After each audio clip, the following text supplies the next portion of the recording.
The Hidden Inventory arc takes place directly after the Death Painting arc in the manga, and 10 years before the events of Volume 0 in the show's timeline. Mei and Utahime are on a mission to hunt down a cursed spirit in an abandoned building, with their mission lasting far longer than they planned. Mei and Utahime both notice that they've been moving down the same hallway for 30 minutes. Using her knowledge as a sorcerer, Mei makes an estimate that the cause of the never-ending hallway is a cursed spirit constantly overlapping the space that they move on so that they never reach their destination. As soon as the two agree to split up, the ceiling cracks from above. Satoru Gojo has destroyed the entire building with his curse technique, Maximum Output Azure Glow. Standing over Utahime, Gojo asks her if she's ready to cry as he came to rescue the both of them, despite him only being a second-year student while Utahime was already a full-fledged grade 2 sorcerer. Mei makes a pass at Gojo, asking if he'll console her if she cries, and Gojo responds that that wouldn't happen, because as a grade 1 sorcerer, Mei is already strong on her own. Just as Utahime is ready to respond, a cursed spirit leaps out of the ground, ready to attack her without warning. And before Utahime can say a single word, the cursed spirit is swallowed whole by a completely different curse that came out of the ground and got rid of it in one fell swoop,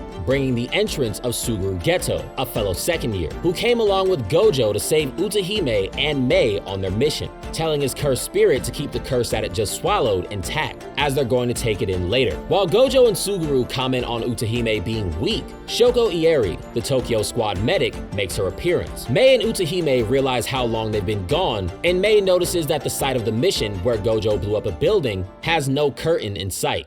Back at Jujutsu High, the news is reporting on the explosion that happened at the building that Gojo destroyed. Principal Yaga tells Gojo, Suguru, and Shoko to fess up about who ignored putting up a curtain, and Gojo rats himself out by being too quick to respond. As Gojo questions why curtains are even relevant, since people can't normally see cursed spirits, Suguru tells him that keeping cursed spirits out of the picture is important for the citizens' peace of mind, with curtains being one of the best ways to keep cursed spirits and the techniques used to exorcise them completely out of the light. Gojo and Suguru disagree on why Jujutsu exists, and Gojo tells Suguru that his reasoning is a habit of the weak. Just as the two are about to fight, Principal Yaga walks in. While this may have looked like it was going to become a big problem, Gojo and Suguru are each the closest friend that the other has ever had. There's no time for Gojo and Suguru to go at it, because Principal Yaga has a new mission for the both of them, which comes straight from Master Tengen herself. The mission is to find a young girl, known as the Star Plasma Vessel, escort her to Master Tengen, and erase her life altogether. As Gojo and Suguru question if Yaga meant what he just said, Yaga assures them that he's 100% serious. The girl needs to be erased at all costs. Suguru explains to Gojo that Master Tengen's curse technique is immortality, but Tengen will keep aging until she eventually turns into a cursed spirit and could even become an enemy to humanity. To stop this from happening, every 500 years, Tengen needs to merge with a Star Plasma Vessel to rewrite her own DNA and remain human, keeping the world safe from a threat that could wipe out everything that they've ever known. Principal Yaga explains that Gojo and Suguru aren't the only people after the Star Plasma Vessel. A terrorist group known as Q wants to wipe out the Star Plasma Vessel to take advantage of the chaos to overturn the Jujutsu world. The Star Religious Group wants to prevent Tengen's merger because they worship Tengen as a deity. The Star Plasma Vessel and Tengen need to be merged in 2 days at the full moon, so Gojo and Suguru have no time to waste. They need to find the Star Plasma Vessel, and they need to find her now, because the entire world could be at stake. With that, Gojo and Suguru set off on their mission, and even with Suguru stating that he wants to be cautious, Gojo is sure that they'll come out on top because they're the strongest. Just then, an explosion rings out from a nearby building, with Gojo and Suguru quickly realizing what's happening. Q has already found the Star Plasma Vessel and sends her crashing down from the top floor, intending to kill her with the fall. Suguru then grabs the Star Plasma Vessel from on top of his cursed spirit, securing her life. Gojo and Suguru both face off against the 2 strongest members of Q, and the fight between Q's strongest and Jujutsu's strongest is set to begin. The scene cuts to 2 men dressed in black, staring out of the window from the top floor of a vacant building. The man on the right is assigning a contract on behalf of the Star Religious Group, and the man on the left is a paid assassin, having the mission to take down the Star Plasma Vessel. Toji Fushiguro has entered and accepted the offer. The scene cuts back to Gojo and Suguru, and each of them have taken down their respective opponents. The group known as Q is now completely out of the picture. Back to Toji, he's having yet another meeting with the same man who hired him to take down the Star Plasma Vessel. The man that hired Toji questions why Toji isn't actively hunting down his target, but knowing that Gojo is one of the people guarding her, Toji has other plans for taking on such a challenge in mind. After noticing that Toji lost on a gamble he took, the man who assigned him his mission calls him by his nickname, the Sorcerer Killer, and questions Toji on how Megumi is doing. And Toji reveals that he doesn't even recognize his own son's name.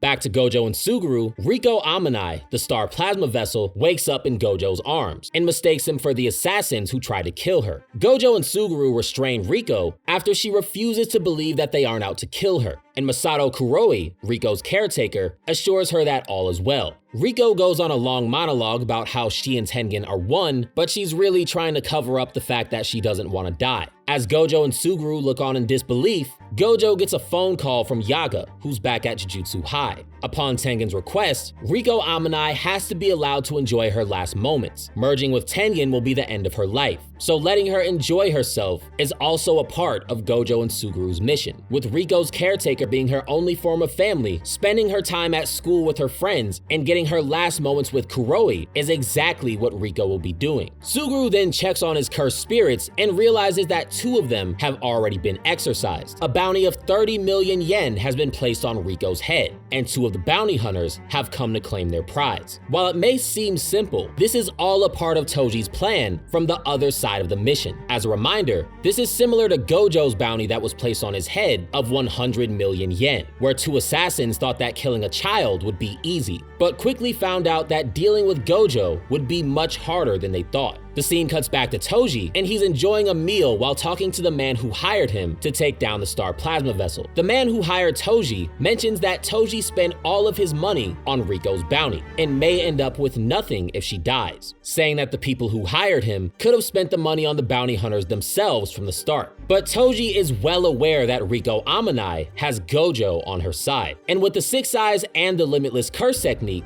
Gojo won't be taken down so easily, even questioning if he'll be able to do the job himself. Toji reveals that his plan is to wear down Gojo and Suguru with the bounty hunters for the remaining 39 hours of the mission. Since the bounty hunters won't beat Gojo and Suguru, they'll never collect the bounty, and it'll give Toji an advantage against the 2 of them for free. Once the man who gave Toji his contract realizes the value of Toji's plan, Toji notes that things are moving faster than he expected, and he'll soon head over to meet Gojo and Suguru himself. The scene cuts back to Gojo and Suguru, who are now rushing to get to Riko Amanai. With the bounty hunters threatening to take her out at any moment, there is no time to waste. Suguru decides to head for the bounty hunters, and Gojo goes straight for Riko Amanai with Kuroi. Suguru then runs into his first opponent, a Shikigami user who's far more experienced than Suguru anticipated, covering his front and his blind spots, while also immediately recognizing Suguru's technique. But the bounty hunter's biggest problem is that he's overconfident and assumes that Suguru is easy to read. Despite Suguru being one of the strongest sorcerers of his generation, Suguru sends one of his curses straight at the bounty hunter, closing off the entire hallway. But the old man is quick enough to dodge and appear behind Suguru by breaking through a nearby window. Once Suguru notices him, the old man's life flashes before his eyes, and as soon as he realizes what was happening, Suguru has already gotten the upper hand and beaten him within an inch of his life, with Suguru having been the one that read the old man from the very beginning. Back to Gojo, he bursts into Riko's classroom, as they have no time to waste. The bounty hunters are on their way. And while all the students and Amanai's teacher go crazy over Gojo, he takes a moment to enjoy it before grabbing Amanai and leaving the school for good. As Gojo runs off with Amanai, one of the other bounty hunters notices the 2 of them running away and recognizes Amanai as the 30 million yen bounty and Gojo as her bodyguard. Kuroi, Riko's attendant, catches the bounty hunter and hits him with a swift blow, sending him directly to his knees. Suguru then shows up and questions where Riko is, and Kuroi replies that she's with Gojo, confirming the bounty hunter's suspicions that the girl Gojo was carrying was indeed the 30 million yen bounty. Meanwhile, Gojo has already ran into the bounty hunter's other bodies. Both he and Riko Amanai are surrounded by 5 of the same bounty hunter, who can clone himself with his own technique. Gojo, being completely unbothered, uses his curse technique, Blue, to take down 2 of the clones at the same time. 2 of the remaining clones then attack Gojo, but can't touch him due to his curse technique, infinitely slowing down anything that tries to damage him. As Gojo mocks the bounty hunter for being weak while having such a good curse technique, he's also breaking down his abilities with the 6 eyes, noticing that all the clones are the real one, and that none of them are Shikigami, while also noticing that the bounty hunter can't immediately summon a new body once the old bodies are destroyed. Gojo explains his curse technique to his opponent and lets him know that with the Limitless technique, he can create impossibilities like negative apples, magnetic effects, and even huge attraction fields like he does with Azure Glow, although his maximum technique tires him out even with the 6 eyes. As a reminder, Yuta points out in his fight against Yuji that Gojo's use of curse energy is so efficient because of the 6 eyes that the amount of curse energy that he spends is basically close to 0, which basically means that he never runs out of curse energy, so his maximum output tiring him out is quite significant. Gojo then loads up his reverse technique, Red Glow, but it doesn't work, so he punches the bounty hunter and wins that way. Meanwhile, Riko Amanai is shocked to learn that Kuroi, her caretaker, has been kidnapped. While Suguru rushed ahead to meet up with Gojo, Kuroi was taken hostage. Gojo wants to swap Shoko as a body double for Amanai before attacking the kidnappers to trick them into thinking they're going to kill the Star Plasma Vessel. But Riko insists that she gets to come with them, since her life is going to end after she merges with Tengen, and she hasn't had a chance to say goodbye yet. Gojo agrees as long as Riko doesn't back out, and the mission to save Kuroi from her kidnappers was successful. Gojo, Suguru, Riko, and Kuroi all arriving at the beach on day 2 of the mission.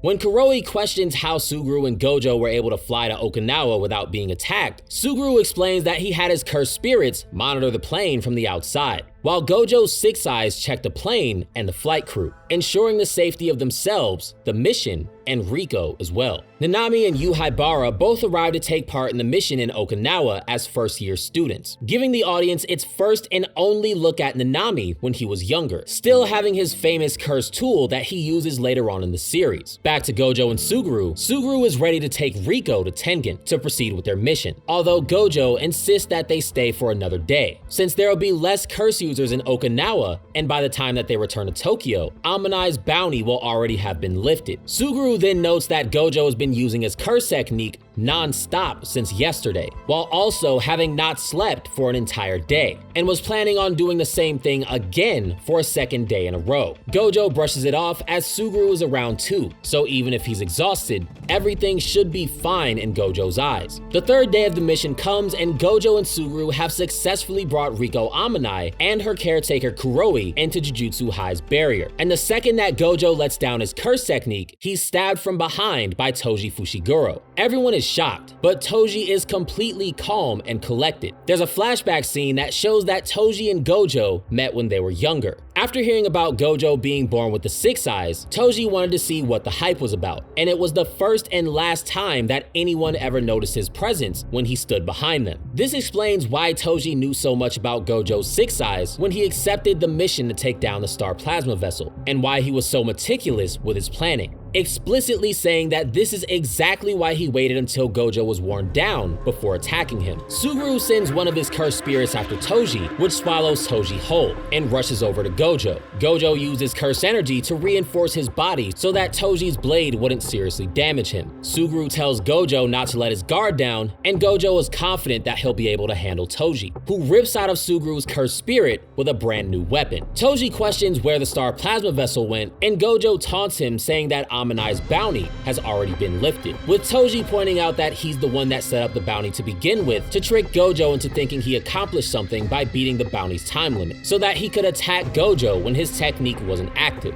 Gojo then sends Blue flying at Toji, but Toji is gone before the attack even lands, and before Gojo even realized what happened, with Gojo pointing out that Toji isn't just fast, he also has 0 cursed energy, so Gojo can't read any of Toji's movements. Toji then rushes in towards Gojo, who defends himself with Blue, but Toji once again clears the area before Gojo's attack can land. Gojo is confident that this is an advantage for him since Toji can't close in on him, but all of this was going according to Toji's plan. as he prepared several steps ahead before the fight even started. After realizing that Toji had a cursed spirit wrapped around his body, Gojo decides to track that instead since he can get a read on its cursed energy. And once he gets a read on Toji, he questions why Toji is so fast. Gojo decides that he has no choice but to use his maximum output, Azure Glow, which, as he pointed out, tires him out even more than he already was, to remove any obstacles that Toji can hide behind, eliminating surprise attacks as a possibility. Toji then releases all of the fly heads that he stored up when invading Jujutsu High and surrounds Gojo with them to hide the signature of his cursed tools and the cursed spirit wrapped around his torso. Before Gojo realizes where Toji is, Toji closes in on him with the inverted spear of heaven. By the time Gojo notices Toji, it's too late, and Gojo gets stabbed with Toji's signature weapon that forces the stoppage of a curse technique,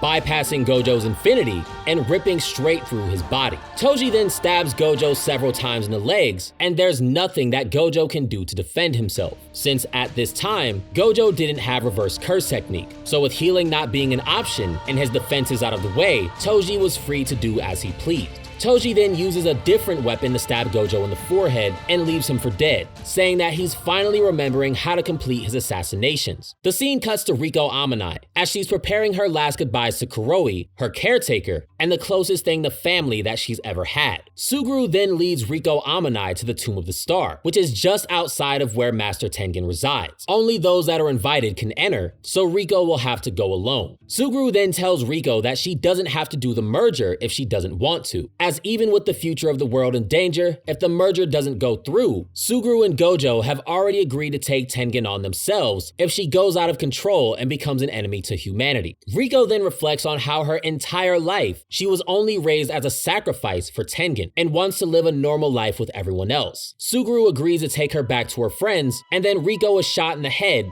right in front of Suguru's eyes. Toji then shows up having pulled the trigger, letting Suguru know that he's successfully killed Satoru Gojo, marking the beginning of Toji versus Suguru, as Suguru is now the last one that can stand against Toji. Toji points out that he used his intuition as an assassin to track down the entrance to the Tomb of the Star, how he entered Jujutsu High's barrier, and how he snuck in his cursed tools to avoid them being detected. Yet Suguru has no time for Toji's monologue and sends one of his cursed spirits flying directly towards him, which Toji isn't the least bit concerned with. Toji then shoots and dodges Suguru's cursed spirits and continues his speech about how he infiltrated Jujutsu High. With the gap in strength between himself and Suguru, finishing his own dialogue was more important than Suguru's attempt to murder him. Toji then explains that his cursed spirits, that holds all of his cursed tools, can shrink, where he then hides it inside of his own body by swallowing it whole and regurgitating it when needed, giving him a way to transport his cursed tools without any of Jujutsu High's barriers ever noticing him, with those same barriers being the exact same reason why Toji didn't use a cursed tool when launching his surprise attack on Gojo. Being detected by the Six Eyes would be risky. Suguru has no time for any of this and wants to know how Toji found them in the first place, and Toji reveals that he tracked them using footprints and odor, as there are more ways to track a target than looking for curse energy residuals. After finding out that Toji probably killed Riko's caretaker, Kuroi, Suguru launches a cursed spirit at Toji, and Toji rips it apart,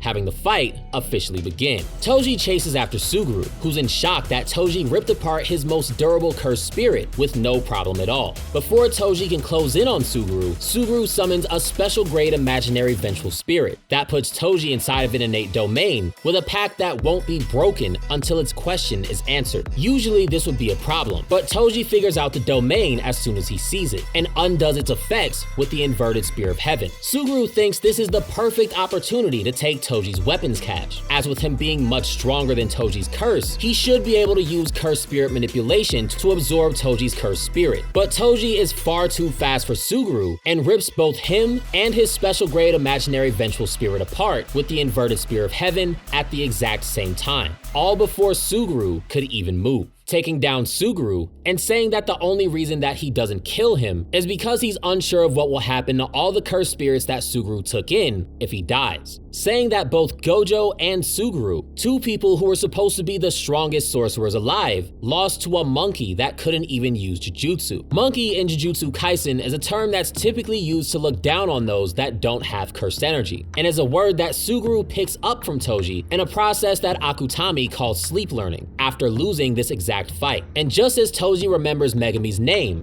Gojo's hand begins to twitch, as despite his injuries, Gojo is still alive. Having completed his mission, Toji delivers the dead body of Riko Amanai to the Time Vessel Association, who pay him handsomely for his success. The Time Vessel Association reveals that they were founded in the Nara period, when Master Tengen spread the teachings of Buddhism and created the foundation of what would later become known as the Jujutsu Sorcerers. While the sorcerers went their own way, the religious portion of Tengen's following went another, and they're willing to go as far as murdering children to prevent Tengen from merging and becoming impure, even if it means the destruction of all of humanity. This is a bit odd since Tengen has merged with other star plasma vessels in the past, since later on, Yuki can hear the souls of all of the vessels taken in by Tengen, so Tengen would never really be pure to begin with, but would still ascend all the same. Toji and his associate part ways, and both of them go to move on with their lives, when Toji is greeted by Gojo, bloody, still in his ripped apart clothes, and ready to fight. Toji is in complete disbelief that Gojo is even breathing, since he was sure that he killed Gojo earlier. The only explanation is reverse curse technique. When Gojo was on the verge of being killed, he tapped into the core of curse energy, and learned how to use reverse curse technique for the first time in his life, saving him from certain death. And because Toji stabbed Gojo's brain with a different weapon than the inverted spear of heaven, Gojo was able to survive. Toji then charges at Gojo, but Gojo is so much stronger now that he can dodge Toji with his eyes closed, bringing out his reverse technique, Red Glow, which finally works as he blasts Toji straight through a building, causing Toji to call him a monster. Toji then bounces back from his injuries and thinks of strategies for every technique that Gojo has, or at least all the techniques that he knows of. Gojo's defense, red, and blue can all be dealt with by the inverted spear of heaven. And with Gojo now being able to fly, Toji attaches the inverted spear of heaven to the chain of 1,000 miles and gets ready for round 2. Toji begins to feel uneasy, and Gojo looks completely ready for everything that's about to happen. Toji is thrown off by this, but decides to ignore his instincts and fight Gojo anyway. Gojo, floating through the air, says that he doesn't feel anger towards anyone, no need for vengeance, and that everything feels right, delivering his famous quote that throughout heaven and earth, he alone is the honored one. Toji then launches the inverted spear of heaven at Gojo, but Gojo dodges, and reveals that there's one technique that even Toji wouldn't know about, even as a member of the Zenin clan. A technique that's only known to a few, even within the Gojo clan themselves. One that combines both infinities, red and blue, to create hollow technique, purple. Purple rips through Toji's body, and Toji is left with a brief flashback on the moments before his death, saying that he normally wouldn't have fought Gojo a second time for zero pay. But with Gojo's new power-up, he had just become the greatest sorcerer alive. And Toji wanted to crush the pinnacle of the Jujutsu world for his own reasons. Having deviated from his true self, he already lost. Toji then has a brief flashback about his late wife and Megami, before delivering his last words to Gojo, saying that his son Megami will be sold to the Zenin clan in 3 years, and to do as he pleased. Gojo is then shown at the Time Vessel Association, holding the dead body of Riko Amanai. As Suguru enters, Gojo acknowledges his presence, but Suguru notices that there's something different about Gojo, causing him to question if Gojo is even the same person. Suguru was healed by Shoko, the Tokyo medic, and Gojo questions if he and Suguru should kill every member of the Star Religious group, since if they did, Gojo would feel nothing while doing so. Suguru says it's pointless since the leaders of the Time Vessel Association are long gone, and that the Time Vessel Association will disband in time. Gojo questions if there really needs to be a reason for using Jujutsu, and Suguru states that there does as Jujutsu sorcerers, which is a direct callback to their earlier conversation before their mission began. 1 year passes, and Suguru and Shoko are helping Gojo test out his curse technique. Gojo's defense, which was once being used manually, is now automatic.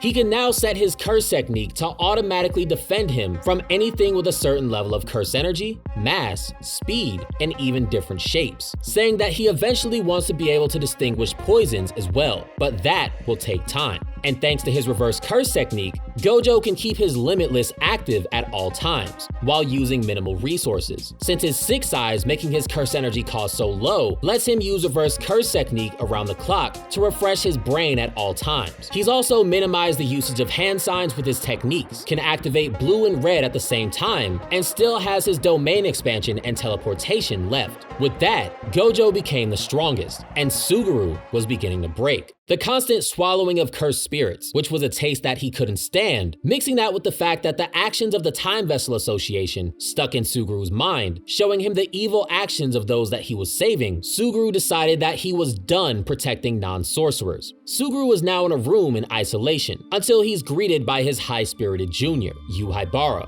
and questions if Haibara has any misgivings about being a sorcerer, to which Haibara replies that he doesn't. At that same moment, Special Grade Yuki Tsukumo makes her entrance, with Suguru immediately recognizing her as the only Special Grade that doesn't take missions. Yuki reveals that her ambitions and Jujutsu High's are fundamentally different. Jujutsu High wants to exorcise cursed spirits that were already created, while Yuki wants to get rid of cursed spirits altogether. Cursed spirits are made when cursed energy leaks from humans. So to solve that, Yuki sees 2 options: removing cursed energy from humanity entirely, or teaching humans how to control cursed energy. Toji at the time was the only known person with 0 cursed energy, but Toji was dead, and even when he was alive, he wasn't interested in being studied. Yuki then reveals to Suguru that sorcerers don't leak any cursed energy, so they don't create cursed spirits. Suguru believes that if that's the case, then killing all non-sorcerers would be the perfect option. Yuki questions if Suguru hates non-sorcerers, and Suguru isn't sure yet. The events of the Star Plasma Vessel mission has left his mind scarred against non-sorcerers as a whole, being willing to sacrifice human lives and even bring about the end of humanity. Losing the lives of sorcerers in their stead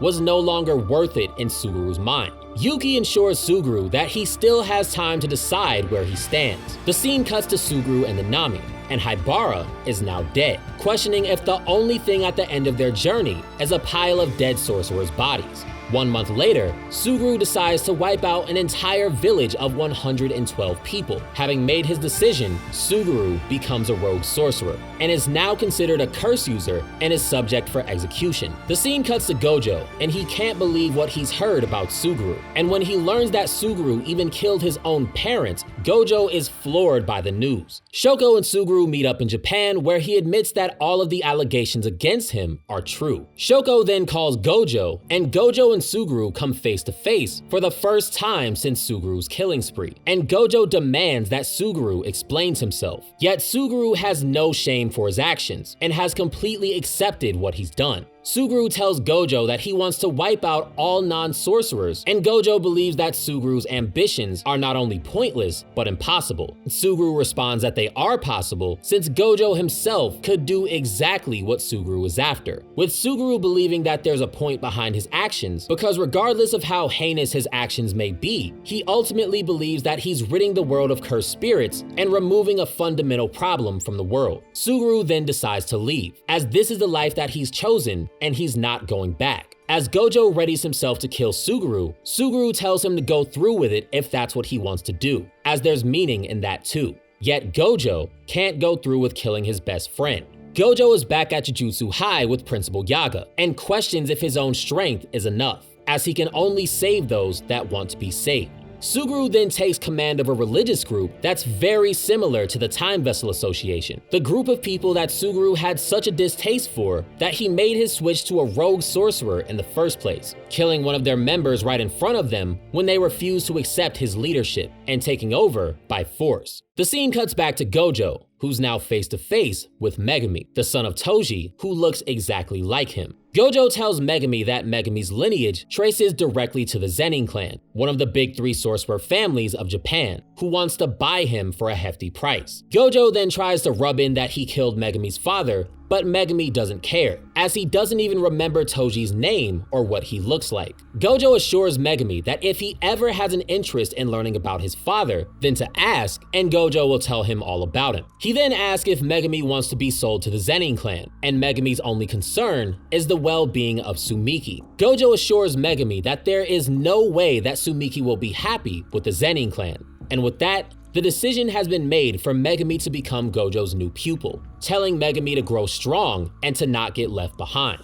10 years later, Megumi is one of Gojo's students at Jujutsu High, while also being one of Gojo's students with the highest potential, with Gojo being happy that things have gone according to plan.